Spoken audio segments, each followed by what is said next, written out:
বাড়িয়ে চড়িয়ে বলেন। আপনার কাছে রিকোয়েস্ট, এরপর বলবেন না সমীর দাশগুপ্ত বাকসিদ্ধ পুরুষ, প্লিজ। আমি লজ্জা পাবো যতক্ষণ পর্যন্ত তৃণমূলের একটা আঞ্চলিক দলের সর্বভারতীয় সম্পাদক না, মানুষ হচ্ছে আঙুল সিদ্ধ। মানুষটা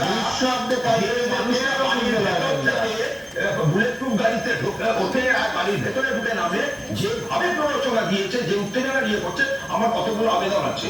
এক হচ্ছে আমি অঞ্চলের কাছে আবেদন করবো, সে যত বড় আইপিএস হুমায়ুন, আমি নাম নিয়ে বলছি, অখিলগিরি, যারা যারা এতদিন রংবাজি করেছে না, বলুন একদম চুপ করে থাকতে। আমরা পশ্চিমবঙ্গে শান্তি চাই। আমি আমাদের কর্মী সমর্থকদের কাছে অনুরোধ করবো, তোমরা আনন্দ করবে, উৎসব করবে, সেটা সীমার মধ্যে কারোর কোনো অত্যাচার না। কিন্তু এট দ্য সেম টাইম আমি এই সতর্কবার্তাও তৃণমূলের ওইসব আপনারা এমন প্রদর্শনী করবেন একটা জনগণের গায়ে, আমরা আমাদের কর্মীদের রাখতে দেবো, জনরসনে কিন্তু আটকানো আমাদের পক্ষে সম্ভব হবে না। তখন কিন্তু বলবেন বিজেপি এটা করলো, ওটা করলো, আপনাদের যদি কোনো নেতা बुढ़ा की जय हो।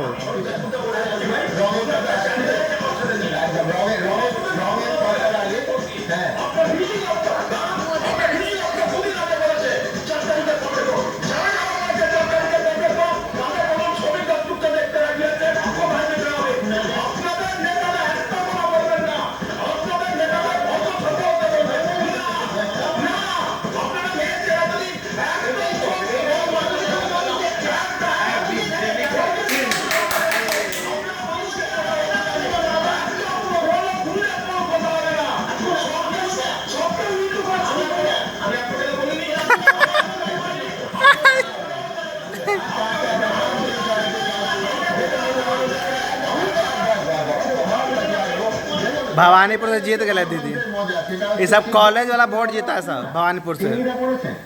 টেনিদার একটা সংলাপ ছিল যে সিদ্ধ পুরুষ ভাজা পুরুষ কখন হয়ে যাবে কেউ বুঝতে পারবেন না। বিশ্বাস করুন, গণতন্ত্রের প্রেক্ষিতে নারায়ণবাবু লেখেননি, কিন্তু সিদ্ধ পুরুষ ও ভাজা পুরুষ হতে যায়। 235টা আসনের অহংকার ছিল বামফ্রন্টের, সেটা মুহূর্তে ধূলিসাৎ হয়ে যায়। এই মুহূর্তে 148 এবং 97 একটা ক্রমশ পাচ্ছে। আমি তো আবার বললাম যে তৃণমূলের আমার 7 থেকে 8 রাউন্ডের আগে কোনো আশাভঙ্গ হবে না। 7 রাউন্ডের পরই আমি মনস্থির করতে পারবো। কিন্তু যেভাবে এখন নিজের মাধ্যমে বিজেপির প্রতিনিধি যেভাবে বললেন যে আমাদের নাকি কথা বলার অধিকার নেই এবং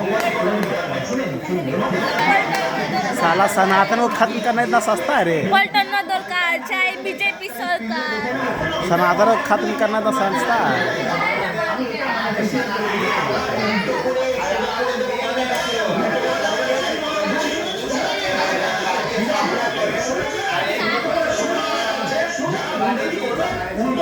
मारेंगे साला, मुंह पे पेशाब कर देंगे।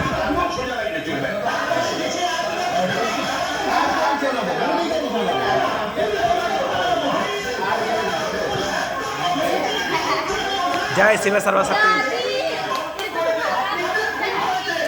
मैया हट जाओ और तब बीजेपी माजे में जीत गए, जीते गलो माँ, जीते गलो। हाँ चिंता करिस ना, जीते गलो।